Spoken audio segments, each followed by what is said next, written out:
Assalamu alaikum urmatlı Desin TV YouTube kanalının görermanları.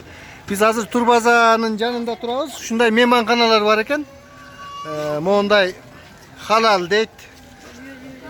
Ayavay şartları jakşı eken. Halal.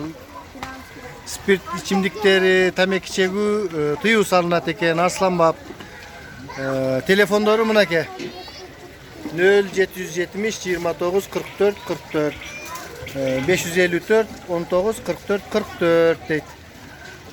Şunday mehmanxanalar var eken şu Turbaza'nın ele canında.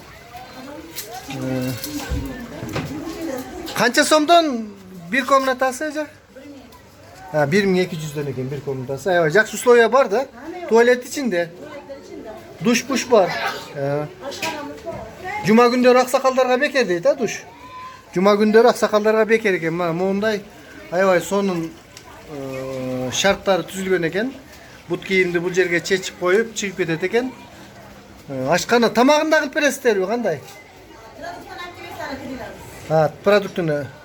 Jakşı. 1200 ha 6 mesle deyip kança? 7 mesle. Çoğunluğumuz var. Ha. Oşo çoğun emeğiniz kança mesle alı? 20-25 adam bata turgan orun bolgonu 2000 so'm eken. Ya 2,5 ming eken. Arzan teje. Anan biyagı 2000 dedin ya. Ha 1200. Rahmat. Mına şunday arzan gelsin eken. 1200 so'mga 6 orun, 7 orunduk eken. Alemi 20-25 orundu komnatalar 2000 so'm eken.